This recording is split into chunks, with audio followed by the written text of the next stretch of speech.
When we were first exploring supporting the community about this conference, President Brad Davis asked us to come to the Saratoga Ministerial Association, and that's where I met Rabbi O'Reiner, who has been an incredible man, someone who immediately said, we want to help you, we want to partner with you, we want to work with you. And so he has been an absolute fountain of support for us. He agreed to moderate this panel. He is going to introduce everyone to you. I just wanted to say how appreciative we are, how grateful we are that Rabbi O'Reiner from Beth David is here with us today. Thank you so much. Thank you, Rabbi.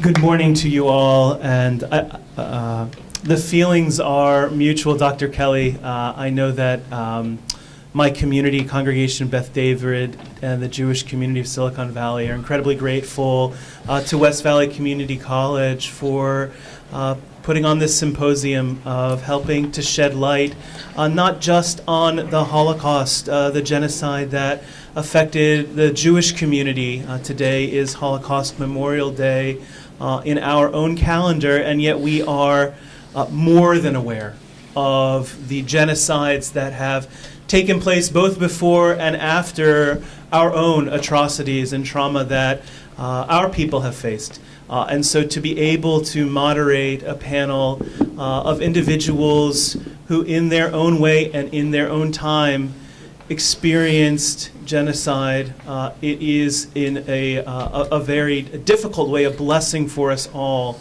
that we have the opportunity, all of us, to bear witness and to be present, to be the future conveyors of narrative and memory. Your presence here today, all of you, you take on an obligation in being here today to listen, to be present, and to be able to take in the stories that we'll hear, to share these stories with your friends and family, to ensure that what these brave panelists, whom I will introduce in a minute, what they have faced in their life, and to ensure the mantra that should be the mantra of all humanity, that we can never forget the atrocities that we as humanity have faced, and to ensure that these atrocities never happen again. I'm going to briefly introduce our three panelists this morning. Just briefly, I'll introduce them more fully as they speak. Our format for this morning is we're going to provide about 15 minutes for each of our panelists to share their narrative, to share their story, the way in which genocide impacted their lives and their families, and then provide, hopefully, some time for questions and answers.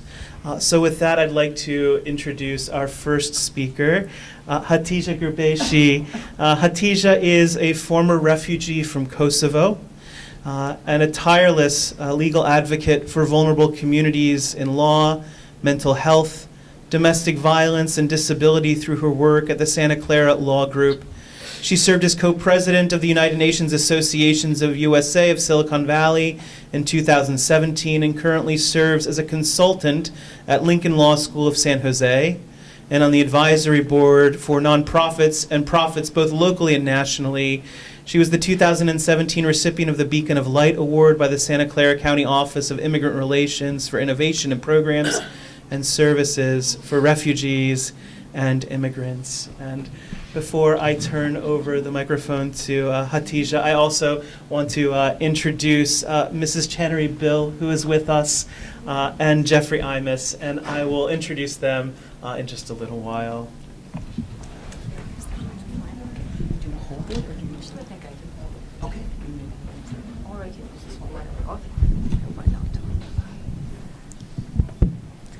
Good morning, everyone. Thank you, Rabbi, for a kind introduction and for a blessing and pleasure to be here with you and with a great panel and with everyone. Good morning again. Thank you everyone for taking your time for such an important cause, which unfortunately brought us here today, but for good reasons, so hopefully this would never happen to anyone in Earth again. So I have to keep in mind that although this is my personal life experience and I get passionate and emotional, obviously we have protocol that I have to follow, and please remind me. So thank you for the distinguished privilege to be here today with great colleagues, community providers, students, and great faculty here. So with special thanks to Dr. Tim Kelly and his team and all who put this together. Why I decided to take this privilege here today, I asked myself, because obviously it's not fun to speak about your personal life, especially when the war and conflicts is in question, because you can misquote things, you can offend others, and was never my intent since I was born. However, I took this privilege. The reason why is I'm going to start with a great quote that actually came across when I viewed the speaker's program on the conference website, and also Dr. Kelly on his email introduced me to it, so I got that from you, Doctor, as well. So basically it's a quote from Elie Wiesel, a Holocaust survivor, recipient of Nobel Award, and many more accomplishment individual. He said, "I believe firmly and profoundly that anyone who listens to the witness becomes a witness." And that's why I'm here today, to share my story. In addition, I wouldn't wish, of course, some of my previous traumatic war and refugee circumstances that I endured to anyone. And frankly, I wrote this just so I can be more effective, otherwise I can go off and on. So pardon me for looking at my notes here, but just to be more effective. So despite what I have seen, of course, I continue to have a hope that we all can learn from this experience and distinguish on how to prevent another genocide, God forbid. So my intent, again, for being here today is not to place any blame upon anyone or justify neither party there in Kosovo nor in Balkans. Is not my goal here today. And I don't have facts, and I don't intend to have any facts on that. But I'm here to speak how my experience impacted my family and others forever. And yet many others are similarly situated even as we speak here this morning, unfortunately, around the globe. So also considering the tense political climate that our country, unfortunately, is going through with the new administration, I'd like to read another quote, which I'm kind of quote person, from a book titled On Tyranny and 20 Lessons We Learned from the 20th Century. This book is written by Timothy Snyder. And the quote is, "The founding fathers tried to protect us from the threat they knew, the tyranny that overcame ancient democracy. And today, our political order faces new threats. Not unlike the totalitarianism of the 20th century, we are not no wiser than the Europeans who saw democracy yield to fascism, Nazism, or communism. Our advantage is that we may learn from their experience." And that's why I chose this quote. So this struck to me because unfortunately, as a survivor of the war or genocide, I see the parallels, at least I notice, between what Snyder referred to current events, unfortunately, in our country. So what happened is, I'm here to speak about my story. I was born and raised in Kosovo, in a small country in Balkan. Due to a war, I was forced to flee my home country of Kosovo on March 19 years ago. It was very cold, obviously, it's a different weather there. I was shipped, I call ship purposely because I was shipped like an animal, not only me, but many others similarly situated, involuntarily. I was put in a train to Macedonia, and I came in this blessed country on May 20th, 1999. As an Albanian refugee with 2 children and my husband, of course I was in a constant fear. My children's health and well-being, since my son was only 11 months old, and my daughter was 3 years old at that time. Now they are big, obviously. My daughter is going to be 23, and my son 20 years old. Also shows how old I am. So I divided my story here in almost like in events. The reason why I did that, I wanted to speak about pre-war events very briefly, during the war and post-war. The purposely I did that from my perspective is just to bring light to individuals who, thank God, didn't go through the genocide or the war. To understand that this is not an earthquake event, it's not one traumatic event.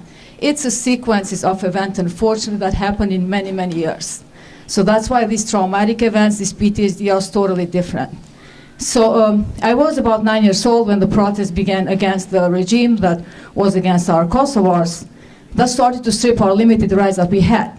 Since that time, I had to be cautious about everything I said, as I constantly heard stories about how people were persecuted, how families were chased, whoever was associated with this activist, quote unquote, at that time.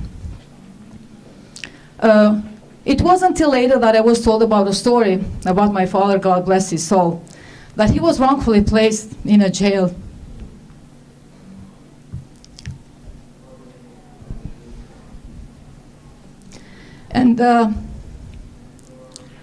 And all of this began even before I was born. So you can appreciate the fact that, again, the traumatic events are not one-day deal. It's not one earthquake. So as a matter of fact, my dad, ridiculously enough, was reported by his brother, who was loyal to the active government. Just because my father, which by the way was highly educated engineer, did nothing wrong. In fact, he was the most loving human being in life. He always taught us to love everyone in earth, which I'm blessed to be his daughter. So, but he supported Albanian flag because he's Albanian, and apparently due to his brother that symbolized independence. So he was placed in jail for 6 months, tortured in cold water, impacted his man identity. He had bladder issues and so on, and had to be in diapers. And you can imagine what life is that, in addition to traumatic event that he endured. As I grew older and I became more interested in legislation and the power of legal reformation and passion to study law even back home in Kosovo.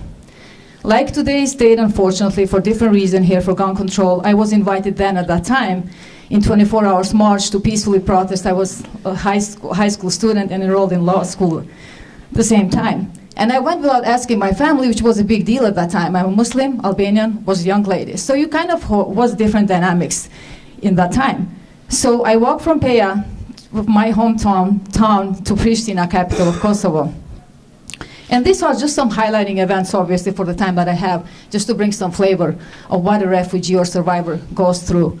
After 2 years of being in a law school, I heard news and I saw students fainting.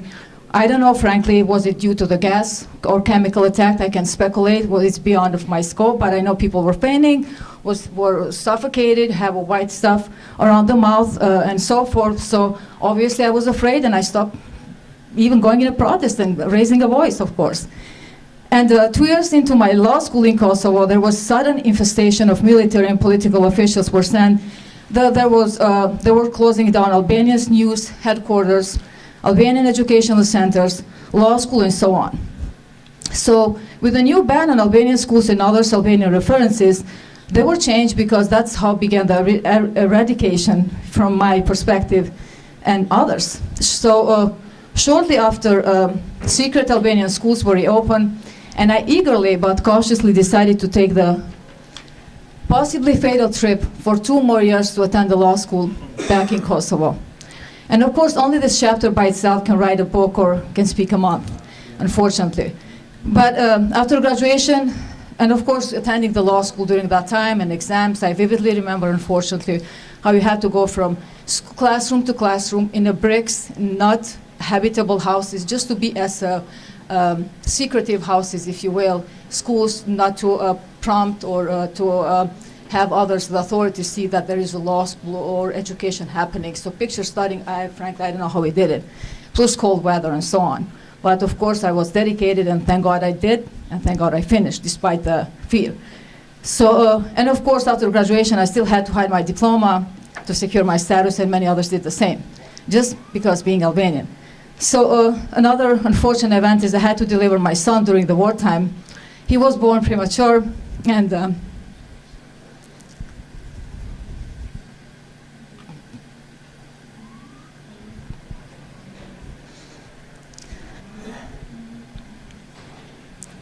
it was an improvised shelter. Was not a hospital, obviously.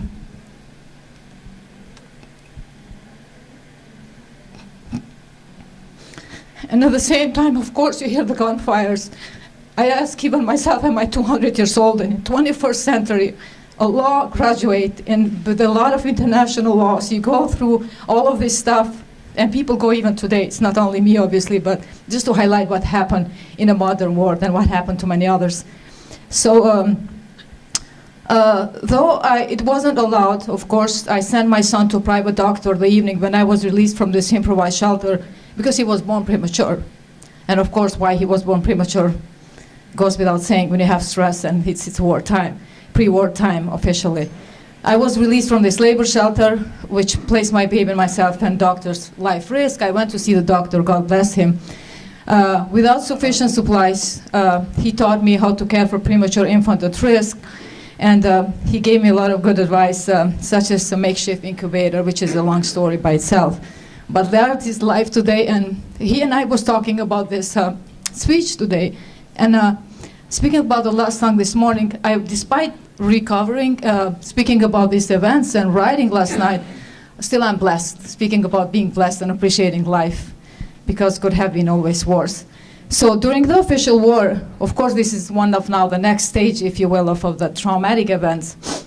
The official war started in March in Kosovo, and when NATO intervened in Kosovo's favor, of course we know that began dropping bombs, and you know the war zones were obviously difficult, and we started to retreat in a cold basement, dark basement for a night.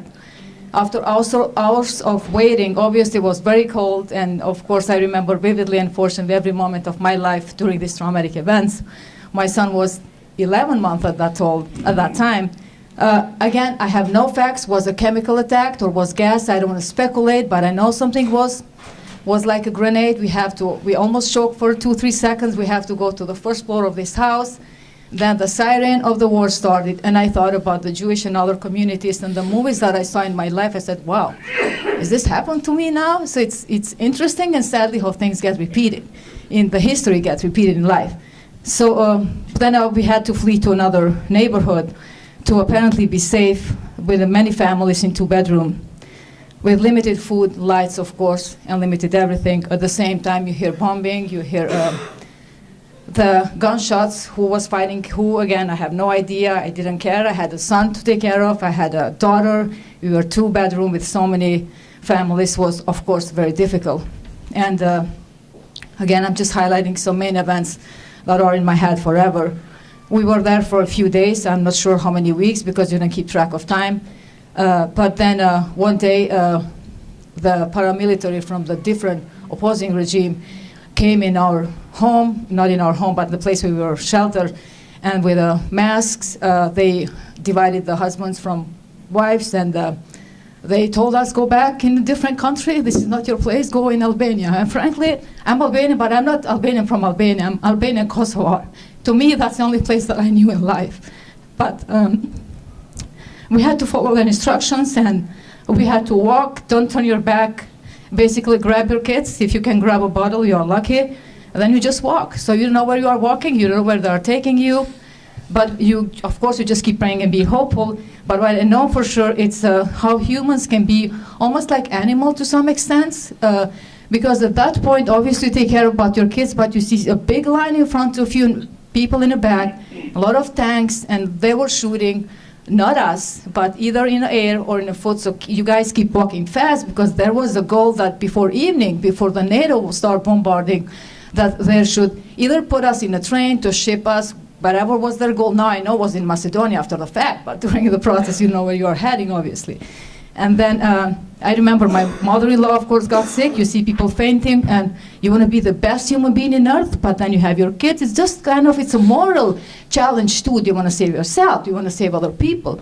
But what I know for sure, and I'm grateful to God, that I know I had a bottle of water that tests your moral, and then I gave to other people, and in the end I had a little for myself, which, you know, when I test my moral values, I said, okay, at least there I was kind of reasonably, you know, helping others. But it was extremely challenging. We were put in that train. Then the question became, even to go to that train, so many people were fighting just to go inside, because again, you don't want to stay outside. They can use it as a shield, you know. So was catch-22. But what I know for sure, I was fighting to go in that, you know, I don't know how you call it in proper English, like almost cubicles in a train. Again, almost shipping animals or products, whatever you can call it. And then you don't know where the train is going. The train was stopped in the middle of the road a couple of times. You again hear, like in German movies, the boots and the stopping of the train between lines. And again, you don't know what they want from you. Of course, I'm simplifying this for the sake of time, because everything is terrible event by itself. Then they stopped again. Some guys divided them, separated them from women. Finally, when we reached the hell, I call it hell, Blotza, it's a border of Macedonia and Kosovo. The reason why I call it hell, I call it for good reason. Because obviously, in as much as I studied international law and private law, I'm embarrassed, to say that the laws were not implemented at that time. And I think whoever was working on it, they should be ashamed of themselves. Because in international law, and there are so many facts, at least the humanitarian laws should apply. So it was terrible. That's what I call the hell experience. Even before going to that hell, Blotza, I don't know why the government's regime was called to say that, but when they terminated us from train, they told us, be careful how you guys are walking, because the lines of the train, the left and right are mines. So just be careful, because you can be exposed in the mines. I have no idea what's mines or not, but picture walking with your kids and many people in front and the back after almost 24 hours walking in a torture. You are so afraid that you're going to just step on the left. And in the middle of it, of course, my son again was 11 months old, obviously was crying. He was wet, who knows what was going on with his back. And my daughter was 3.5. And again, you see people separating each other. That's again another small, just a small picture to see what people go through. Finally, in a Blotza, again, as a young attorney back home, I said, wow, I read this in international law. This should happen. So no, theory, pretty much. In the beginning, no water, no blanket, and April 1st, that's why this period of time, frankly, is very emotional for me, because I remember all of these sequential events, what happened. March and April, it's pretty much not fun for me. But of course, I appreciate every day here. But not much happened. Basically, you are put in, God forbid, in a field. Again, April 1st was cold, no blanket, at least when we stepped. Later on, they created camps. Later on, they improvised stuff, but not for our shipment, not for us when we were there. So then forget about place for restroom. Pardon my language, of course, you don't want to expose yourself in front of people. Everyone was sitting. There, of course, there is no restrooms per se. You don't mind releasing yourself in the field, but how are you going to release yourself if, God forbid, you are in front of people? So, and again, when I said, my God, how this can happen to human beings? Then, of course, you can change your son. You can take your daughter. Of course, my daughter had to release herself. She's 3 years old, but no way to change my son to change a diaper, because he would have been frozen. He was already wet for 2-3 days in a trip. But again, this is another, that's why I call, hell, Blotza, it's a hell experience by itself. No camp, worse than a camp. So then why I'm sharing, again, these events is, finally we went to Macedonia. Of course, it's a lot of torture to explain. But even when you go in Macedonia, of course, was not perfectly organized, the place. We finally make it there. Thank God I speak Bosnian, Serbo-Croatian, and then I was able to speak with and was educated to speak to the security guards, so thank you. So then finally somehow I convinced them to let me from this hell, because even in a hell, Blotza, you have to wait forever to put your number and potentially to wait for a bus to take you. When the bus is going to come, who knows? 2 days, 3 days later, I said to myself, hell no, I'm not going to go through the same night. Finally, I spoke with the guards, and then I was able to go in a bus without line. Basically, I had to cheat and go to survive, meaning cheating to tell them my daughter is about to die, just so they can let me go to different doctors there. Otherwise, I am not sure I would be here today. People start fainting, dying, delivering babies, and so forth. So after the war, then going in Macedonia, obviously I'm grateful for the family who took us there. But it's interesting how not taking a shower and using the restroom, how many days of my life, when I take a shower even today, I look up and I say, wow, am I taking a shower? So sometimes we take for granted the basic stuff that we have in life. So even showering was a big deal. So, but of course, speaking about tortures and survivors, it's not just the war per se, it's after the war itself. Obviously, I'm proud to be Muslim, good Muslim, but that even if you go in different Muslim countries, you have to adjust. For example, in Macedonia, I was not called Hatixhe. My name is Hatixhe. I'm not Nasser's wife. So I used to call Nasserica. Why? Of course, I'm not blaming. I'm grateful that they took me their home, obviously. But, I'm just speaking, that's why the goal here is today, again, not to blame any particular nationality, but just to speak why this is torture by itself, based on the events that you are placed due to the genocide. So then, and of course you become totally different person. You had to wear totally different stuff, and anyways, that's different by itself, different experience. Coming in United States, obviously I'm blessed to God. However, it's not easy. The honeymoon is over. We were here in I call it honeymoon. Obviously grateful for water, for food, but again, my constructive criticism is as much as I'm grateful to be here. There's not enough funding. Nonprofits here, I'm blessed to be in Santa Clara. We have great nonprofits, great resettlement agencies, but whoever comes up with this legislation, I think they don't do good evaluation, they don't do a good job, because they give you very limited help for 2-3 months, and then what are we supposed to do, God forbid, to rob the bank or what? So another torture begins by itself, lack of funding and all of stuff. However, I'm gonna focus my last minute on being blessed and, appreciation of the people who made it possible for me here to be today. So I'm not saying we refugees and survivors are asking here for favor nor for special treatment. In fact, I'm a big critic. I like to criticize people like myself, to work harder and appreciate the fact that we are here. I just want to give an example, how resources makes a difference. For example, Lincoln Law School of San Jose, it's my second education here, but for that school, I feel so empowered today and I can make a difference and be a voice for others similarly situated. Then Santa Clara Law Group and my current, supervising attorney, Mr. Farugi, he's also an amazing example how education can be applied and employers are flexible and let you do what obviously you want to do within reason and be an advocate. And of course, my Judith Salcedo, my law tutor who taught me in law school for 4 years here for free, speaks about people appreciating what others go through. She never went through herself, Ms. Salcedo, but her previous Jewish community went through similar circumstances. So I'm blessed she taught me for free for 4 years with my limited English, otherwise I wouldn't finish law school here today. And many, many judges and people that I work. My last comment is, I promise it's my last. So to similarly situated survivors, my, pleasing or asking or my appeal is, don't build hate when you come in this country. Again, you don't have enough facts. It's not your goal to build hate, but instead spread law, understand others people, whoever they are, from different, opposing nationalities. Not our goal to blame others, but instead, spread the peace and love. For example, see what happened in Turkish community today in Turkey. Hopefully we'll understand each other and help each other. So thank you so much. I hope I was able to make sense. I apologize. Of course, I cannot. This is not a business deal. It's emotional life. Thank you so much for being here today, for giving me the privilege to be this morning. Thank you so much.